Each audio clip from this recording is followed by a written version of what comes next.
नमस्कार दोस्तों, स्वागत है आपका हमारे इस यूट्यूब चैनल में। दोस्तों आज के इस वीडियो में हम बायोलॉजी के टॉप 25 क्वेश्चन को देखेंगे। ये वीडियो का पार्ट 1 है जो कि ग्रुप डी, आने वाला जो ग्रुप डी का एग्जाम है उसके लिए मोस्ट इंपॉर्टेंट है। दोस्तों वीडियो को पूरा जरूर देखिएगा क्योंकि बायो से 3 से 4 क्वेश्चन जरूर पूछता है, तो आपके लिए ये वीडियो बहुत ही महत्वपूर्ण होगी। ये प्रीवियस ईयर का जितने भी क्वेश्चन है सारा का सारा कलेक्शन है। इसके साथ साथ मैं आपको बताऊंगा कि कौन सा क्वेश्चन किस एग्जाम में आया है जिससे आपको लगेगा कि ये क्वेश्चन सही है और रियल है। तो दोस्तों वीडियो को पूरा जरूर देखिएगा। वीडियो पसंद आए तो एक लाइक जरूर कर दीजिएगा। चैनल पर हमारे नए हैं तो चैनल को सब्सक्राइब करके हमारे चैनल के साथ बन जाए, क्योंकि हम लगातार ग्रुप डी की तैयारी करा रहे हैं। तो चलिए दोस्तों ज़्यादा समय ना हुआ तो वीडियो को स्टार्ट करते हैं। देखते हैं सबसे पहला क्वेश्चन क्या है। तो जो सबसे पहला क्वेश्चन है दोस्तों, सेलुलर और मॉलिक्यूलर जीव विज्ञान का केंद्र स्थित है। देखिए आपको बताया आरआरबी गोरखपुर में एएसएम परीक्षा 2002 में ये क्वेश्चन आया था। तो इसके राइट आंसर की बात करें दोस्तों, इसका राइट आंसर हो जाएगा ऑप्शन नंबर डी यानी हैदराबाद। जो सेलुलर और मॉलिक्यूलर जीव विज्ञान केंद्र कहाँ पर स्थित है, तो हैदराबाद में स्थित है। ये कोशिकी एवं आणविक जीव विज्ञान का केंद्र है जो कोशिका के सूक्ष्म अध्ययन की सुविधा प्रदान करता है। अगला क्वेश्चन देख लेते हैं। Centre for DNA fingerprint and diagnostic centre कहाँ पर स्थित है। ये भी बहुत अच्छा क्वेश्चन 2002 में पूछा गया दोस्तों। तो इसका भी राइट आंसर हो जाएगा दोस्तों ऑप्शन नंबर ए यानी हैदराबाद में। सेंटर फॉर डीएनए फिंगरप्रिंट भी हैदराबाद में ही स्थित है। चलिए अगला क्वेश्चन देख लेते हैं। अगला जो क्वेश्चन है, जंतु कोशिका पादप कोशिका से भिन्न होती है क्योंकि। 4 ऑप्शन आपके पास है, बताना है कि जंतु कोशिका पादप कोशिका से भिन्न क्यों होती है। तो इसका जो राइट आंसर हो जाएगा दोस्तों ऑप्शन नंबर ई हो जाएगा, यानी जंतु कोशिका पादप कोशिका से भिन्न होती है क्योंकि कोशिका भित्ति नहीं होती है, इसमें हरित लवक नहीं होते हैं, तारक केंद्रक होते हैं और हीमोग्लोबिन भी होते हैं। चलिए अगला क्वेश्चन देख लेते हैं दोस्तों। निम्नलिखित में से किसने यह मूल अवधारणा प्रस्तुत की थी कि सभी जीव कोशिकाओं से बने हुए हैं। ये आरआरबी कोलकाता में 2002 में पूछा है। तो इसके राइट आंसर बात करें, इसका 4 ऑप्शन आपके पास दिया हुआ है। लुई पाश्चर है, रॉबर्ट हुक है, एमजे थॉटसन है, उपर्युक्त दोनों है। तो इसका राइट आंसर हो जाएगा ऑप्शन नंबर डी यानी रॉबर्ट हुक और एमजे थ्लाइडेन ने मूल अवधारणा प्रस्तुत की थी कि सभी जीव कोशिकाओं से बने हुए हैं। और इसकी खोज उन्होंने 1839 में किया था दोस्तों। चलिए अगला क्वेश्चन देख लेते हैं। निम्नलिखित में से कौन सा शरीर के ऊतकों की वृद्धि विकास में सुधार के लिए महत्वपूर्ण है। 4 ऑप्शन आपके पास है, बताना है कि शरीर के ऊतकों की वृद्धि और विकास के सुधार के लिए कौन महत्वपूर्ण है। तो इसका राइट आंसर हो जाएगा दोस्तों ऑप्शन नंबर ए यानी प्रोटीन। प्रोटीन जो कि कोशिकाओं तथा ऊतकों के संरचनात्मक भाग बनाते हैं तथा शरीर के ऊतकों की वृद्धि विकास व सुधार के लिए महत्वपूर्ण होते हैं। अगला क्वेश्चन देखते हैं दोस्तों।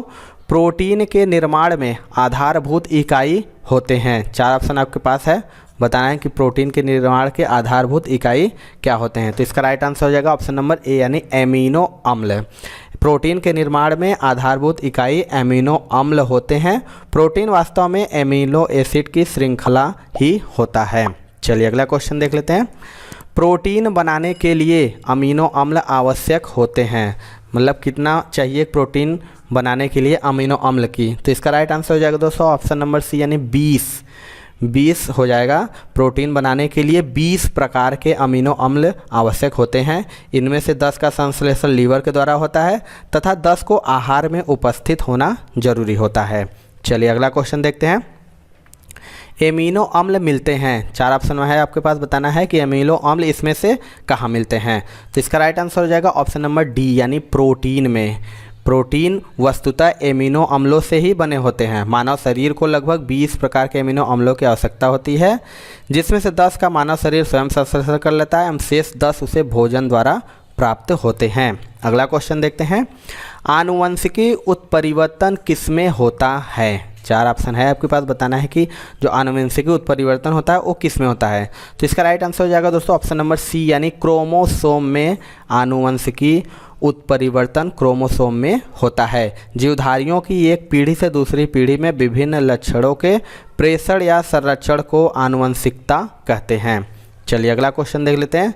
जीन परिवर्तन किस में होता है। 4 ऑप्शन है आपके पास, बताना है कि जो जीन परिवर्तन होता है वो इनमें से किस में होता है। तो इसका राइट आंसर हो जाएगा ऑप्शन नंबर ए यानी डीएनए में ही जीन परिवर्तन होता है। डीएनए में आनुवंशिक विशेषताएं जीन के ही कारण होती हैं। चलिए अगला क्वेश्चन देख लेते हैं। डीएनए संश्लेषण का प्रतिपादन किसने किया था? मोस्ट इंपॉर्टेंट है, देख लीजिए 2 बार एग्जाम में आया भी हुआ है 2007 में। तो आपको बताना है कि जो डीएनए का संश्लेषण प्रतिपादन किया था किसने किया था। इसका राइट आंसर हो जाएगा ऑप्शन नंबर ए यानी कॉर्नबर्ग के द्वारा डीएनए का प्रतिपादन आर्थर कॉर्नबर्ग ने किया था। इसलिए इनको 1959 में चिकित्सा विज्ञान का नोबेल पुरस्कार भी मिला है दोस्तों। चलिए अगला क्वेश्चन देख लेते हैं। मानव शरीर में क्रोमोसोम की संख्या होती है?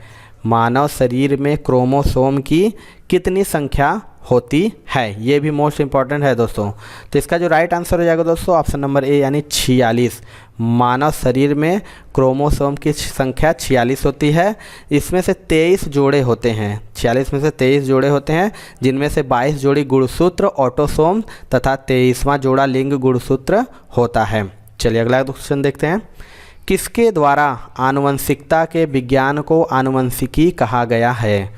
आपको बताना है कि किसके द्वारा आनुवंशिकता के विज्ञान को आनुवंशिकी यानी जेनेटिक्स कहा गया है। इसकी राइट आंसर बात करें, इसका राइट आंसर हो जाएगा ऑप्शन नंबर डी यानी डब्ल्यू वाटसन के द्वारा ही ये कहा गया है कि आनुवंशिकता के विज्ञान को आनुवंशिकी का नाम डब्ल्यू वाटसन ने वर्ष 1906 में दिया था। आनुवंशिक लक्षणों के पीढ़ी दर पीढ़ी संरक्षण की विधियों और कारणों के अध्ययन को आनुवंशिकी कहते हैं।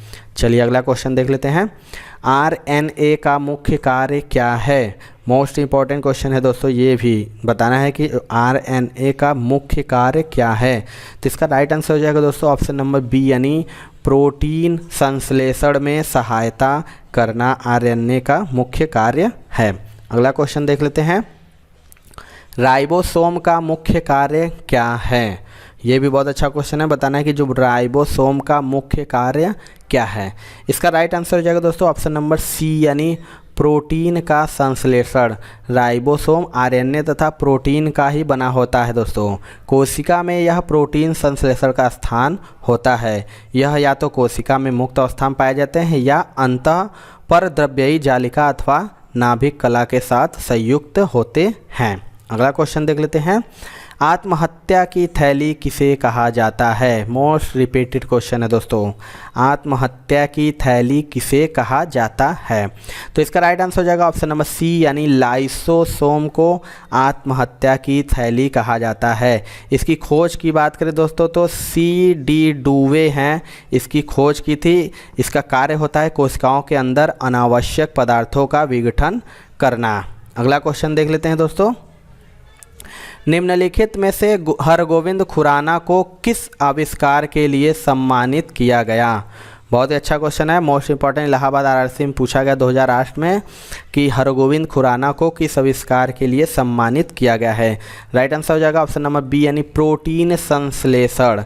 हरगोविंद खुराना जो कि भारतीय मूल के अमेरिकी वैज्ञानिक हैं, जिन्हें आनुवांशिक कोड की व्याख्या करने तथा प्रोटीन संश्लेषण में जीनों के कार्य निर्धारण हेतु 1968 में M.W. नीरेनबर्ग तथा R.W. हॉली के साथ संयुक्त रूप से चिकित्सा के नोबेल पुरस्कार से भी सम्मानित किया गया। दोस्तों आपसे एक क्वेश्चन पूछ सकता है, डॉक्टर हरगोविंद खुराना को किसके लिए नोबेल पुरस्कार मिला था दोस्तों? तो आप बता सकते हैं जेनेटिक कोड की खोज के लिए। चलिए अगला क्वेश्चन देख लेते हैं। DNA का मूल मात्रक क्या है? इसके राइट आंसर बात करें, इसका राइट आंसर हो जाएगा ऑप्शन नंबर सी यानी न्यूक्लियोटाइड्स डीएनए का मूल मात्रक है। डीएनए की प्रत्येक चक्करदार रचना में 10 न्यूक्लियोटाइड्स पाए जाते हैं। प्रत्येक न्यूक्लियोटाइड्स नाइट्रोजनी क्षार, पेंटोज शुगर और फास्फोरिक अम्ल का बना होता है। दोस्तों अगर आपको वीडियो पसंद आ रहा हो तो एक लाइक ज़रूर कर दीजिएगा। दोस्तों चैनल पे हमारे नए हैं तो चैनल को ज़रूर सब्सक्राइब करके हमारे चैनल के साथ बने रहिए, क्योंकि हम ग्रुप डी की लगातार तैयारी करा रहे हैं, जिससे आपको आने वाले आगामी ग्रुप डी परीक्षाओं में बहुत ही हेल्प मिलेगी। चलिए दोस्तों अगला देख लेते हैं क्वेश्चन क्या है। डीएनए संरचना का मॉडल किसने दिया था? ये भी रिपीटेड क्वेश्चन है दोस्तों। डीएनए की संरचना का मॉडल किसने दिया था? इसका राइट आंसर हो जाएगा ऑप्शन नंबर डी यानी वाटसन और क्रिक के द्वारा वर्ष 1953 में प्रसिद्ध विज्ञान पत्रिका नेचर में छपे एक लेख में जेम्स वाटसन तथा फ्रांसिस क्रिक ने पहली बार डीएनए की द्विकुंडलाकार संरचना का मॉडल प्रस्तुत किया था। अगला क्वेश्चन देख लेते हैं दोस्तों। एकल स्टैंडर्ड वाले डीएनए अणु कहाँ मिलते हैं? 4 ऑप्शन है आपके पास, बताना है कि एकल जो स्टैंडर्ड वाले अणु होते हैं वो कहाँ मिलते हैं। इसका जो राइट आंसर हो जाएगा ऑप्शन नंबर डी यानी बैक्टीरियोफेज में। चलिए अगला क्वेश्चन देख लेते हैं दोस्तों। निम्न में से कौन सी जांच एक बच्चे के पिता का निर्धारण करती है? बहुत ही अच्छा क्वेश्चन है, सिकंदरा 2006 में पूछा गया है कि जांच के लिए एक बच्चे का पिता का निर्धारण कौन सी जांच के द्वारा किया जाता है? तो इसका राइट आंसर हो जाएगा ऑप्शन नंबर सी यानी डीएनए फिंगरप्रिंट के जांच एक बच्चे के पिता का पितृत्व निर्धारण करती है। अगला क्वेश्चन देख लेते हैं। जीन का आकार कैसा होता है? 4 ऑप्शन है आपके पास, बताना है कि जो जीन होता है उसका आकार कैसा होता है। तो इसका राइट आंसर हो जाएगा ऑप्शन नंबर बी यानी सर्पाकार। जीन जो कि प्रत्येक कोशिका के गुणसूत्रों में विद्यमान वंशागति की इकाइयां होते हैं। प्रत्येक कोशिका में हजारों जीन होते हैं, जीन जो कि डीएनए के ही बने होते हैं। अगर इस जॉनसन नामक वैज्ञानिक ने सर्वप्रथम जीन का प्रयोग किया, यह सर्पाकार होता है। अगला क्वेश्चन देख लेते हैं। किसी आबादी में जीनों के कुल योग को क्या कहते हैं? 4 ऑप्शन है आपके पास, बताना है कि जो किसी आबादी में जीनों के कुल योग को क्या कहते हैं। तो इसका जो राइट आंसर हो जाएगा दोस्तों ऑप्शन नंबर सी यानी जीन बस्ती कहा जाता है। किसी आबादी में जीनों के कुल योग को जीन बस्ती या जीन पूल कहते हैं। चलिए अगला क्वेश्चन देख लेते हैं। जेनेटिक इंजीनियरिंग तकनीक से निम्नलिखित में पहले किसे बनाया गया? 4 ऑप्शन आपके पास, बताना है कि जो जेनेटिक इंजीनियरिंग तकनीक से सबसे पहले क्या बनाया गया। तो इसका राइट आंसर हो जाएगा ऑप्शन नंबर ए यानी ट्रांसजेनिक बैक्टीरिया। जेनेटिक इंजीनियरिंग तकनीक से सर्वप्रथम ट्रांसजेनिक बैक्टीरिया को वर्ष 1973 में बनाया गया था, जबकि चूहे को इस विधि द्वारा वर्ष 1974 में बनाया गया था दोस्तों। चलिए अगला क्वेश्चन देख लेते हैं। लास्ट क्वेश्चन है दोस्तों। एक कोशिका साइटोप्लाज्म जिस झिल्ली से जुड़ी रहती है वह है?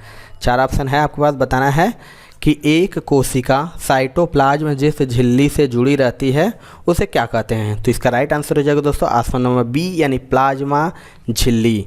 एक कोशिका साइटोप्लाज्म प्लाज्मा झिल्ली से जुड़ी रहती है। तो ये थी दोस्तों आज की वीडियो। आपको वीडियो कैसा लगा कमेंट सेक्शन में ज़रूर बताइएगा। दोस्तों वीडियो पसंद आया होगा तो एक लाइक ज़रूर करिएगा। चैनल पर नए हैं तो चैनल को ज़रूर सब्सक्राइब करके बेल आइकन ज़रूर दबा लीजिएगा, जिससे कि हम कोई वीडियो डालेंगे उसका नोटिफिकेशन आपको मिलेगा, क्योंकि हम लगातार ग्रुप डी की तैयारी टॉपिक वाइज हर वीडियो के तरीके से करा रहे हैं दोस्तों। तो दोस्तों मिलते हैं अपने अगले वीडियो में, तब तक के लिए जय हिंद जय भारत।